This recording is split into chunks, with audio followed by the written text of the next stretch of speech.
Boa noite. A notícia entrevista hoje o deputado federal Jean Willis, do PSOL do Rio de Janeiro. Boa noite, deputado. Boa noite. Agradeço a sua presença aqui no É Notícia. Agradeço o convite e agradeço a audiência. Obrigado. Deputado, o senhor está com 37 anos, nasceu em Alagoinhas, fica ali a 100 quilômetros de Salvador. Cresceu em Alagoinhas? Não, cresceu em outra cidade? Se cresceu lá, como foi essa infância? Cresci, eu nasci em Alagoinhas e morei em Alagoinhas até os 14 anos de idade, assim. Depois eu só voltava para férias, assim, né, para visitar minha mãe nas férias. Eu nasci na periferia de Alagoinhas, na verdade, né? Na periferia rural ainda. Hoje essa periferia se transformou e virou uma grande periferia. Mas quando eu era menino... Nasceu na roça mesmo? Era uma mistura de... Era periferia da cidade, mas tinha um aspecto ainda de roça, assim. Sim. Muitos sítios, não tinha água encanada. Tinha um chafariz em que a gente ia pegar água, minha mãe lavava de ganho. Era uma região cortada por muitos rios. Minha mãe lavava, inclusive, no rio. Lavava roupa no rio. Tinha a periferia ainda tinha esse aspecto, né, rural, assim, mas era uma periferia pobre, como toda periferia é. A gente não tinha, para você ter uma ideia da miséria em que nós vivíamos, assim, e eu falo isso sem nenhum orgulho, porque eu acho que viver na miséria não é orgulho, mas ao mesmo tempo eu também não tenho problema nenhum de falar das minhas origens, das minhas raízes. Era uma miséria tão grande que a gente não tinha banheiro em casa, para você ter uma ideia. Não tinha esgotamento sanitário na região. Então tinha que se improvisar banheiros ali no fundo do quintal e fazer isso. E não tinha água encanada. A gente tinha que buscar... Como era a família? A renda da família, o senhor falou, sua mãe lavava roupa. Era. O seu pai fazia o quê? Como é que o senhor já trabalhava desde pequeno? Eu comecei a trabalhar aos 10 anos. Meu pai era pintor de automóveis. Só que meu pai tinha problemas com alcoolismo. E aí ele não parava em emprego, né? Ele vivia de oficina, quer dizer, quando eu me entendi por gente, meu pai já não tinha mais emprego fixo, de carteira assinada. Ele já trabalhava em oficinas mecânicas e não parava muito tempo nas oficinas por causa do problema da bebida. Meu pai era boêmio, assim, eu costumo dizer, quer dizer, só mais tarde que eu fui entender um pouco a alma do meu pai. Ele tinha desejos maiores e a vida negava esses desejos para ele. Ele tinha uma vida infeliz ali e, ao mesmo tempo, a alma dele, sei lá, almejava, perdão aí do trocadilho, almejava, mas a alma dele ansiava por uma vida melhor, né, por uma vida mais digna. E ele não tinha, e eu acho que por isso... Ele tinha escolaridade, tinha estudado, não tinha? Não. Meu pai era um homem muito inteligente, mas ele não tinha muito estudo, não. Eu acho que ele estudou até a 4ª série. Minha mãe estudou até a 3ª série do antigo primário, né, do antigo ensino fundamental. Mas ele era um homem inteligente, ele ouvia muito, ele falava bem, ele tinha um carisma muito grande, as pessoas adoravam ele. Ele tinha essa característica. E quando ele bebia, mais ainda, que aflorava. Mas também a bebida se aflorava esse lado dele, esse carisma. Tinha um lado ruim também. Tinha um lado ruim, exatamente. Ele não parava em emprego e por conta disso... Mas era um pai carinhoso, era um pai às vezes agressivo com os filhos? Não, Era uma família carinhosa? Olha, as pessoas no Nordeste, no interior, no Brasil profundo, e em especial no Nordeste, as pessoas são brutas, desconhecem afeto. As famílias não têm uma relação afetiva, os irmãos não têm uma relação afetiva uns com os outros, assim. As famílias são enormes. O afeto entre nós lá em casa, entre eu e meus irmãos, e entre eu e minha mãe, ele aumentou quando eu saí de casa, né? Eu saí de casa e eu trouxe uma outra perspectiva de vida, uma outra leitura das relações ali e fui introduzindo essa dimensão do afeto, do toque, do contato. Meu pai não era muito de abraços com a gente, não tinha essa coisa, não. Ele tinha o jeito dele lá e não era muito do toque. Era uma família como todas, como eu falei para você, essas famílias do interior. E esse Willis aí, com Y, 2 L's, Y, é lenda que é baseada no Aero Willis, o antigo carro, ou é verdade? Eu não posso fazer muita piada econômica, eu me chamo Kennedy, sempre se escuta aquela piada, sabe tal piada e tal. Mas o Willis deve ter escutado muita piada. Tem a ver com o carro, não? Olha, tem a ver com carro. Meu pai era pintor de automóveis e meu pai gostava do Aero Willis. É um carro grande, né? Carro elegante. Quando eu nasci, minha mãe... ela quis botar o nome Jean, né? Ela gostava desse nome. E meu pai sugeriu botar Jean Willis. E aí... Ficou a sonoridade. Ficou essa sonoridade. Eu costumo dizer que algumas coisas são predestinadas nessa vida, né?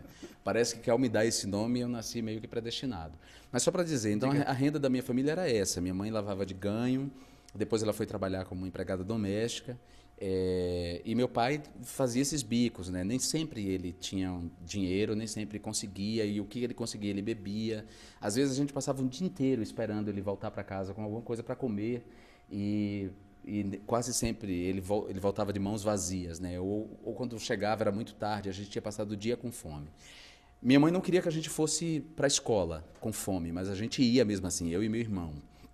Íamos com fome, mesmo ela reclamando, a gente tomava banho, botava o uniformezinho de tergal e íamos para a escola. Aos 10 anos eu comecei a trabalhar, eu e meu irmão, porque a gente precisava ajudar em casa. Fazia o quê? Eu passei a vender na rua.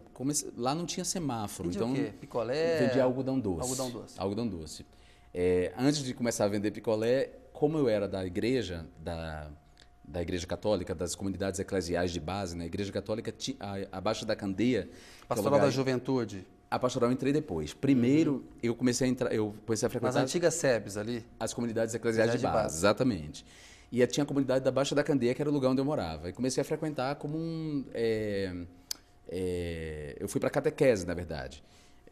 Fiz a catequese, aí com uns 10 anos eu já era da igreja, frequentava a igreja, mas comecei a trabalhar. Era muito religioso? Minha família é muito religiosa, mas não religiosa, porque a Arquidiocese de Alagoinhas, ela foi muito influenciada nesse período aí que vai dos meus, 10 anos até os meus 15 anos, que foi o tempo que eu vivi em Alagoinhas, assim, regularmente, e o tempo que eu frequentei a igreja. A Arquidiocese era muito influenciada pela teologia da libertação. Então, os padres eram adeptos da teologia da libertação, das comunidades eclesiais de base e da politização do povo pobre. Então, foi a partir daí que eu comecei a me inserir nas questões políticas. Eu fui da Pastoral da Juventude Estudantil, da Pastoral da Juventude do Meio Popular depois. Trabalhava nas campanhas da fraternidade e foi esse envolvimento com a igreja que me levou a fazer o teste de aprendiz da Caixa Econômica. Então, eu fui menor aprendiz. Quando eu deixei de vender nas ruas com meu irmão, foi porque na Caixa Econômica? Eu entrei na Caixa Econômica como menor aprendiz. Em Alagoinhas, Em Alagoinhas. Aí passei um ano como menor aprendiz da Caixa. Que era um belo emprego naquela época, né? Ter um emprego público, menor aprendiz. Não era começando. Né? Não era público, a gente não fazia um concurso público, na verdade. Tinha um teste que quem aplicava era a igreja, era a Caritas, que era uma parceria entre a Caixa e a Caritas. A Caritas se encarregava de selecionar e eu fui selecionado. Fiz o teste, fui selecionado. E eu já estava na 8ª série, quando eu cursei, passei todo o ano trabalhando na Caixa Econômica, eu cursava a 8ª série. E quando eu terminou a 8ª série, eu prestei um vestibular para uma escola chamada Fundação José Carvalho, que era uma escola filantrópica com um modelo suíço de educação individualizada, ensino individualizado. Não havia professores em sala de aula, os professores ficavam em departamentos e os alunos montavam seu próprio programa de estudo. E para você entrar nessa escola, você precisava estar acima da média 8. Era só para alunos de escolas públicas que estivessem acima da média 8. Eram selecionados... A gente fazia um vestibular... Ficava onde essa escola? Salvador ou Alagoinhas? Não, em Pojuca, uma cidade próxima de Alagoinhas. Os alunos que estivessem acima da média 8 eram convidados a fazer um vestibular. Quem fosse aprovado nesse vestibular, quer dizer, eles selecionavam 80 alunos desse vestibular. Esses 80 alunos ficavam um mês em regime de internato e faziam outras provas. Desses 80, 25 eram selecionados para fazer o curso. E eu fui um dos selecionados. E aí minha vida ganha um outro rumo, porque eu fui para um colégio de excelência. Quando eu terminei esse colégio, eu já saí de lá com um emprego certo em Salvador. Eu ia fazer 18 anos e fui trabalhar no Hospital Português como um programador de computador, que era uma época que informática não era para muita gente, não tinha muitas escolas de informática. Eu cheguei em Salvador em 94 e fiz o vestibular para jornalismo. Então, eu fui trabalhar e já fiz o vestibular para jornalismo na Universidade Federal da Bahia. Deixa eu falar com o senhor um pouquinho da teologia da libertação, que Pode é um falar. movimento muito interessante da igreja progressista, né? Isso. Muito forte nos anos 70, nos anos 80, o combate à ditadura militar, as SEBs estão muito ligadas a isso. A teologia da libertação o MST o MST, né? O Leonardo Boff é o principal ideólogo da teologia da libertação, e é uma pena que ela tenha perdido tanto espaço, tanta força na igreja. E a teologia da libertação, ela prega uma libertação em relação a todos os tipos de opressão. Isso. O senhor, quando assumiu a sua homossexualidade, o senhor assumiu já levando em conta ensinamentos da teologia da libertação, teve alguma coisa a ver ou não teve nada a ver? E quando que isso aconteceu, deputado? Teve tudo a ver. Diga. Tudo a ver, porque os padres que que trabalhavam com a gente, em especial Padre José, Padre Roberto e Padre Jorge, que eram três padres alemães, eles davam exatamente essa lição para a gente, né? A construção do reino de Deus tem que ser aqui. O mundo de justiça, uma sociedade justa, solidária, de respeito mútuo, de amor ao próximo, de comunhão, de partilha, tinha que ser aqui. E essa vontade de construir essa sociedade tinha que nascer de nós. Então, os cantos, que hoje se chama de hino, né? Mas a gente chamava de canto. Os cantos todos traziam essas mensagens. Eu lembro de um canto que chamava Utopia, que falava: quando o dia da paz renascer, quando o sol da esperança brilhar, eu vou cantar. Quando as cercas caírem no chão, e a roseira de novo florir. Sabe? Então, tinha uma outra que foi da campanha de 88, da Fraternidade, que dizia... ouvir o clamor desse povo, da negra mulher explorada. Então, esse senso de justiça social, de proteção das minorias, já estava no conteúdo que eu recebia da teologia da libertação através do movimento pastoral. Até então, o senhor não tinha assumido a sua homossexualidade? Não tinha assumido assim publicamente. Mas para mim eu já tinha assumido. Mesmo não vivendo, não tendo praticado a homossexualidade, eu já me identificava como homossexual. Sim. Como alguém que sentia, e aí é preciso fazer uma distinção para o público de casa, entre orientação sexual e identidade de gênero, que às vezes são conceitos que as pessoas confundem, né? Identidade de gênero diz respeito ao gênero, à maneira como você se percebe, o gênero masculino ou feminino. Então, você se percebe como um gênero masculino? Masculino, claro. Eu tenho uma identidade de gênero masculina. Isso por exemplo, uma transexual que nasce, a natureza dá a ela um sexo biológico masculino. Ela, desde criança, ela se percebe de outra maneira. Ela se percebe com a identidade de gênero feminina. É uma identidade de gênero. Por isso ela se veste de mulher, por isso ela chega a fazer uma cirurgia de transgenitalização para ajustar, digamos assim, o corpo dela à cabeça, a identidade de gênero dela. É porque é assim que ela é mais feliz. No meu caso e no caso de outros tantos homossexuais, não. Minha identidade de gênero é masculina, eu me percebo como homem. Eu tive namoradas na vida, mas minha orientação sexual, a orientação sexual diz respeito ao desejo, ao afeto, à atração.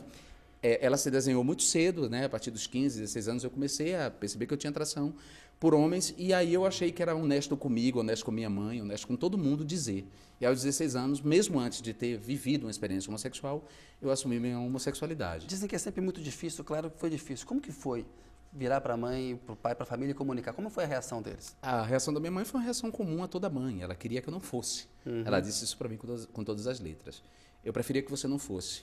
E eu sei que quando ela diz isso, ela está pensando no sofrimento dos homossexuais, de uma forma geral. Ela está partindo de um imaginário acerca da homossexualidade que é um equívoco, que é achar que todo homossexual é marginal, ou vai virar travesti, ou vai viver uma vida clandestina. Ou vai sofrer sempre. Ou vai sofrer sempre. Vai ter uma dificuldade maior para alcançar a felicidade. Eu disse para ela, olha, não se preocupe. Mas não tem, não, uma dificuldade maior para alcançar a felicidade num país preconceituoso? Claro que não é mais tem. Difícil? Muito mais difícil. Mas é mais difícil você viver na vergonha. É mais difícil você viver dentro do armário ali. Exatamente. E eu disse para ela, não, eu sou um homem honrado. E você é um homem honrado. E você é uma pessoa que vai lhe orgulhar, independente da minha orientação sexual. E ela confiou em mim. Minha mãe sempre confiou em mim. Ela depositou, inclusive, em mim a responsabilidade que meu pai não tinha, que era de tocar e ser o homem da família. Tocar a família. Que foi o que eu fiz. O senhor era o filho mais bem empregado, que mais estudou? Quantos irmãos? Eu tenho 3 irmãs que me antecedem e tenho 3 irmãos que vieram depois de mim. Eu sou o do meio, exatamente o do meio. A minha terceira irmã morreu de febre tifo. Mas eu sempre fui o primeiro a entrar no ensino superior, a trabalhar, a ter um emprego mais qualificado. E com isso eu fui puxando todos os outros meus irmãos, promovendo uma mobilidade social, né? Porque eu entrei no ensino superior e pude trabalhar, ter um emprego melhor, eu garanti a minhas irmãs, por exemplo, que... A tradicional ideia de homem da família, o senhor foi o homem da sua família. Fui o homem da família, exatamente. Depois de mim veio o meu irmão, que é mais novo que eu, 1 ano. Então, ele também se colocou muito rápido. E meu irmão é capitão da Polícia Militar e é advogado. Então, depois eu e ele, tocamos isso da família, essa mobilidade. Deputado, o senhor falou aí que é pior viver no armário, né? Há políticos que não assumem a homossexualidade. A gente vê no caso dos Estados Unidos, por exemplo, os congressistas que são muito homofóbicos na sua atividade legislativa e que são homossexuais. O senhor acha que os políticos deveriam assumir sempre, ou ele tem o direito, se não quiser assumir, a sua privacidade ou de ficar no armário? Olha, eu acho que todo mundo tem um direito, esse é um direito que assiste a todo mundo, não falar sobre sua vida privada, sobre, né, sobre com quem você se deita. Sim. Ninguém é obrigado a fazer isso. Eu não faço isso. Eu não falo sobre quem eu me deito. Mas, para mim, é saudável, do ponto de vista pessoal e do ponto de vista político, você não esconder sua sexualidade. Sim. Porque a heterossexualidade, ela não é escondida, muito pelo contrário. Sim. Ela é propalada no comercial de margarina, nas telenovelas, no cinema, sim, no livro, em todo lugar. A heterossexualidade, ela não deixa de ser mostrada, mesmo que as pessoas não falem da sua vida privada. Sim. Então, eu acho que esse argumento, muitos homossexuais falam, mas eu não sou obrigado a ficar falando que eu sou homossexual. Muitas atrizes e atores, por exemplo, dizem que depois que assumiram que são homossexuais, eles tiveram a sua carreira prejudicada. Ou ficaram estigmatizados, ou pararam de receber alguns papéis. Alguns até dizem, olha, se eu soubesse, eu não teria assumido. Ou seja, há um prejuízo profissional, por exemplo. Tem um prejuízo profissional, mas tem um prejuízo histórico para as próximas gerações se a gente não rompe com esse silêncio. Se a gente não ousa dizer o nome, para citar Oscar Wilde. Né? Durante muito tempo a homossexualidade foi o amor que não ousa dizer o nome. A gente precisa dizer o nome, porque só dizendo o nome é que se existe. E só existindo é que pode ter proteção, política pública que proteja, pode ter proteção do Estado. Só existindo é que a gente pode ser reconhecido politicamente, pode reclamar voz, representação e transformar e construir um mundo plural. Agora, você acha que essa decisão de revelar a sua orientação sexual, a sua homossexualidade, no caso aí, ela deve ser uma decisão privada ou é legítimo, por exemplo, essas organizações que ficam querendo tirar os gays de dentro do armário? Eu acho que um gay só deve ser tirado dentro do armário se ele tiver uma postura deletéria à comunidade LGBT. Hipócrita, entendeu? Por exemplo. Para mim, todo mundo tem o direito a não falar da sua homossexualidade, a viver no armário, desde que ele não apareça em público amaldiçoando, condenando, claro, nos acusando de pecadores, de degenerados, de doentes. Né? Se a pessoa cumpre esse papel, ela tem que ser arrancada do armário, à força, para mostrar o quão hipócrita ela é. Porque isso eu não admito. Enquanto você goza às escondidas no armário, você condena toda uma comunidade, as pessoas não têm sensibilidade para perceber o quanto se morre por conta da sexualidade nesse país. Como é que ela vai colaborar com esse discurso? Então, eu acho que se a pessoa, e eu entendo isso, que não é fácil você assumir num, sim, país como esse, não é fácil num país em que a heteronormatividade é a regra, é a norma, né? O próprio nome diz heteronormatividade, ela é a norma hegemônica, não é fácil viver num país assim. Então, eu até reconheço o direito da pessoa dizer, não, eu prefiro não dizer, eu prefiro ficar na minha, não quero enfrentamento, sim, não quero violência. Ok, mas você não pode ir publicamente condenar. Você não pode uivar com os lobos. Que é isso, muito hipócrita, né? É hipócrita. Deputado, vou pedir licença ao senhor um minutinho. A notícia volta daqui a pouco com o deputado Jean Willis.